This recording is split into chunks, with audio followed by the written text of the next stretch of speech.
In today's show, we're looking ahead to Wednesday's action in the NBA. Michael Bolton. Thanks, Josh. It's Michael Bolton here, and it's time for another episode of the Locked On Fantasy Basketball Podcast. Let's get to it. Let's get to it, indeed. You are Locked On Fantasy Basketball, your daily fantasy basketball podcast, part of the Locked On Podcast Network.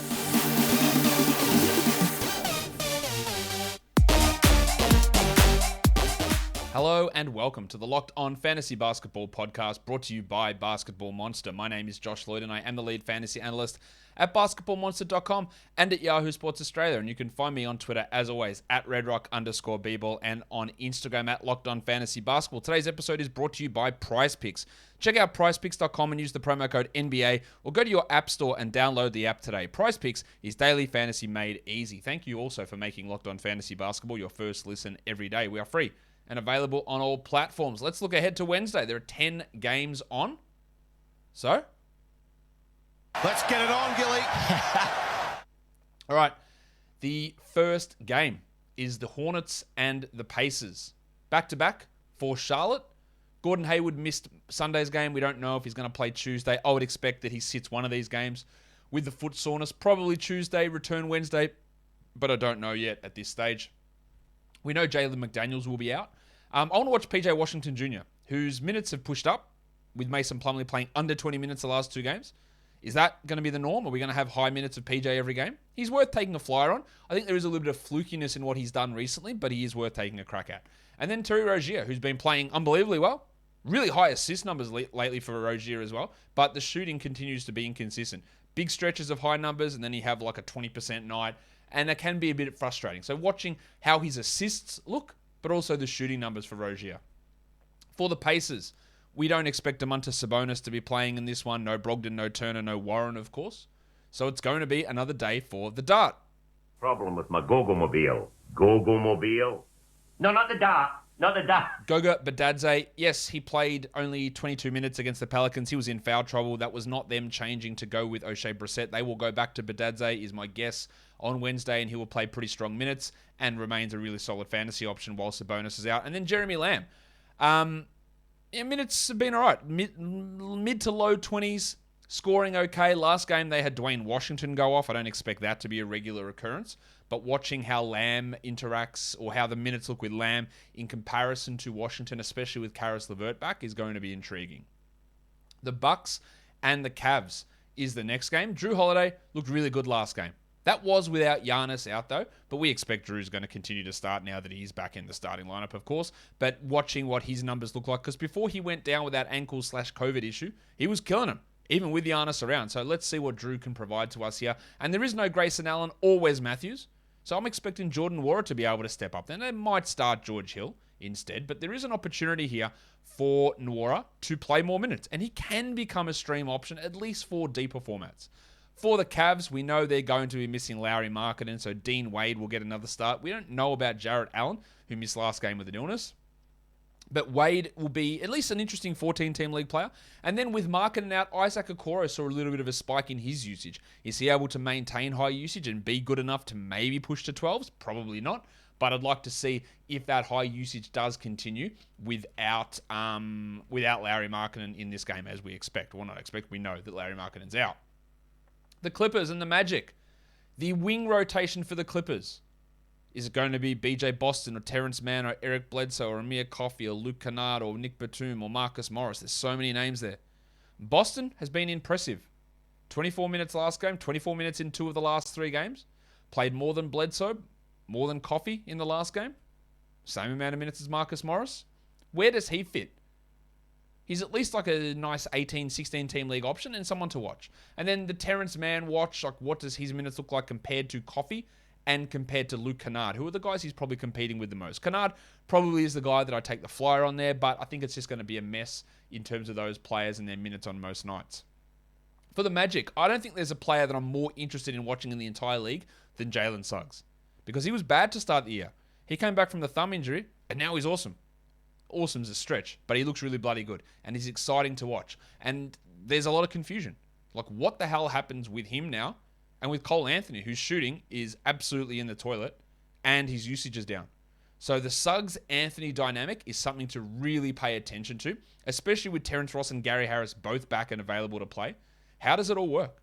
Is Suggs going to continue to dominate the way that he has? And it's been like subtle domination from Suggs. I think maybe domination's a bit too far, but he's been awesome and he's been really looking like a focal point of this team. How the hell does that all work out? That is going to be a really interesting development for not only that game, but for the rest of the season. But I'm going to tell you now about PrizePicks. I've been telling you about PrizePicks for a while, but if you haven't tried it, now is the time, because for a limited time, PrizePicks has an exclusive no-brainer of an offer for all of our listeners. You get $50 for free if a player in your first PrizePicks entry scores a single point, but you got to use the code NBA. That's right, an exclusive offer available to Locked On Fantasy Basketball listeners. PrizePicks, it's easy. It's different from other DFS providers because it's basically just props. You got points or rebounds, assists, steals, threes. What you do is you pick 2 to 5 plays and you just go over/under on the projections. Smush them together and you can win up to 10 times your entry fee. And it doesn't just have to be basketball. You can do multi-sport entries as well. So go to prizepicks.com or go to the App Store and download the app. All users who deposit and use the promo code NBA will get $50 free if your first PrizePicks entry scores a single point. That's right. All users that deposit and use our promo code NBA will get $50 free if your first PrizePicks entry scores a single point. PrizePicks is daily fantasy made easy. As I said, I really appreciate you guys making Locked On Fantasy Basketball your first listen every day, but we've got the NBA trade deadline coming up Thursday, February the 10th at 3 p.m. Eastern. So us at Locked On NBA, we're going to have a live show going from 2 p.m.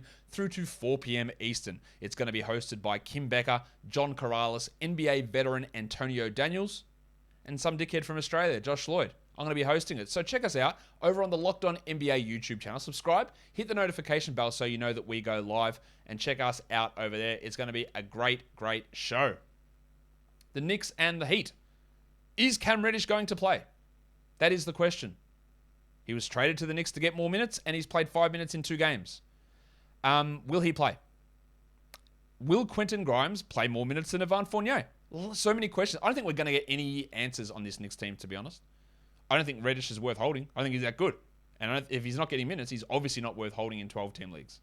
But watching how the Reddish, Grimes, Fournier, Quickly, all those minutes, how they all go, is really interesting.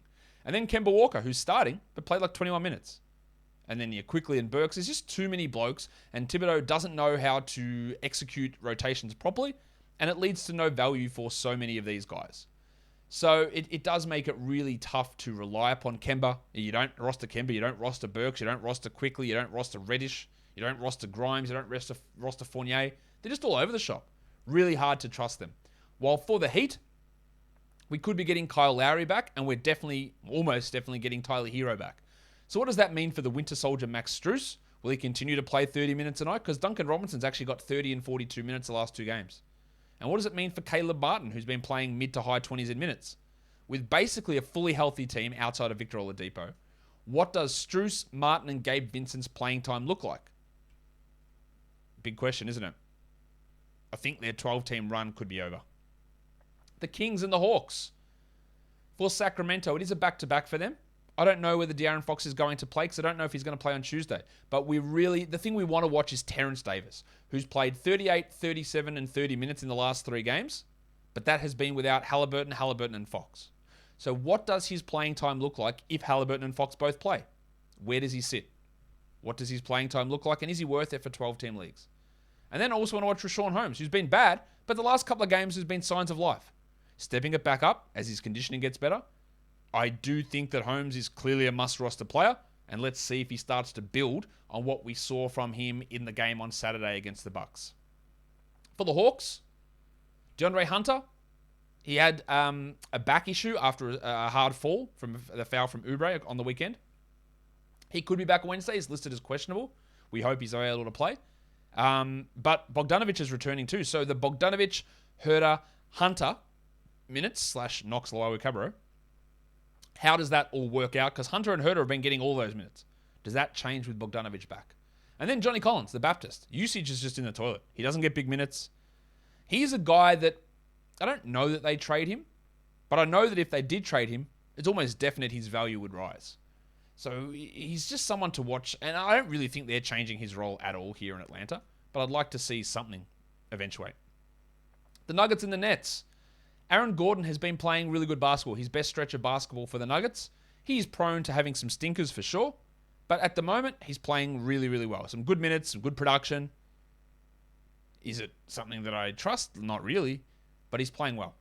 I also want to watch the big stiffy Bones Highland because since Bryn Forbes arrived, his minutes have dropped down completely. 12 minutes in the game on Friday. Didn't play on Sunday due to illness. So how does the Highland, Forbes, Campazzo, Reed rotation look? Who misses out? How do they decide to run that? For the Nets, it is a back-to-back for Brooklyn. Of course, there will be no Kyrie Irving.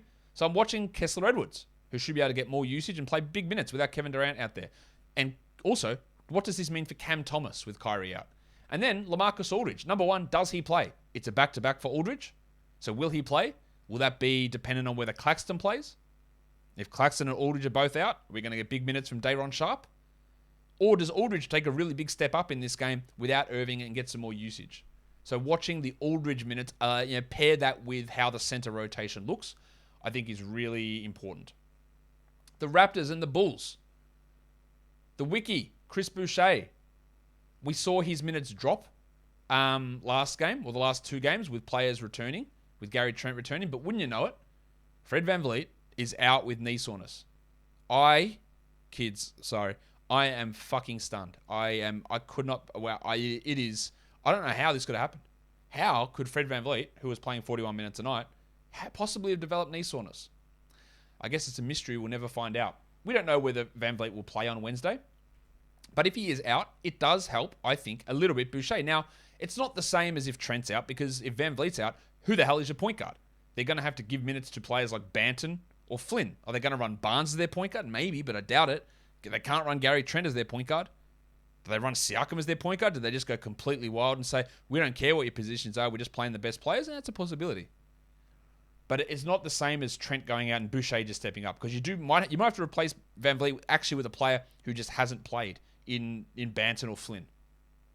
So watching that will be really interesting. And then Gary Trent, who's been really bad the last couple of weeks, last month in fact. Can those shooting numbers come up? I think they come up a little bit. Can you get those steals back, which have dropped off recently? For the Bulls, I want to watch to see what Ayo Dosunmu does. DeRozan and Levine will both play in this game. Dosunmu played big minutes recently. He's on the Fred VanVleet diet. Huge minutes. He's had some stinkers and some really good shooting games. I cannot for the life of me understand what his value is on a game-by-game basis. He's one of the hardest players for me to understand. 8 assists, 0 assists. 70% shooting, 20% shooting. It's all over the shop. I'd like to see what his minutes are here. Will he keep starting alongside Levine and DeRozan as the point guard with Kobe White on the bench? Or will they play Levine as a point guard? I'm very intrigued to see what they do. And then what does that mean for White's minutes? He played 31 off the bench last game. Does he stay at 31 or does he go down to 25? There's a lot of questions that need to be answered with this Bulls rotation with DeRozan returning for this game. But a question I don't need answered is what's the best tasting protein bar ever. But you know what? I'll answer it anyway because the answer is Built Bar. Why would you have another protein bar? It honestly tastes like it's made out of cement. You chew it and you eat it and you go, this is disgusting. But I know I've got to eat it because it's good for me. Well, don't worry about that anymore. Get a Built Bar because it tastes like a candy bar covered in 100% real chocolate. And if you're looking to lose weight, you want those delicious treats, those snacks that are good for you, but also giving you that big injection of protein that you definitely need. Giggity! So go to Built.com, look at the promo code. It's right here. It's LOCK15. LOCKED15. Put it in, get 15% off. The flavors are amazing. Cookies and cream, that's the GOAT. That's your number one. But then you got your coconut or your raspberry, your orange, your strawberry, your mint brownie, your peanut butter brownie, your salted caramel, plus all the SE flavors they throw out there. That's special edition for those of you who don't know the lingo. So go to Built.com, use the code LOCK15, and get yourself boxes of Built Bars. Built Bar is built different. I wonder if Built Bar is ever going to listen to this show and tell me, hey, stop saying Built Bar, built different. I'm going to keep saying it until they tell me not to. Next game we look at the Grizzlies and the Spurs. Well, the Grizzlies might be getting some players back. Desmond Bane is out of COVID protocols. We don't expect Dylan Brooks to play. Well, he won't play. Kyle Anderson or Tyus Jones, they should all be out. And Ja Morant is dealing with a personal issue. He should be okay to go, though. But do we get big minutes from the wave pool D'Anthony Melton?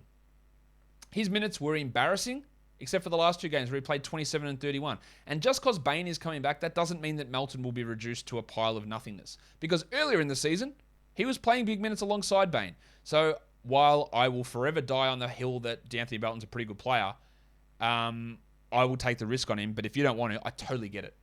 Don't do it if you don't feel comfortable with it. But it's trending in the right direction.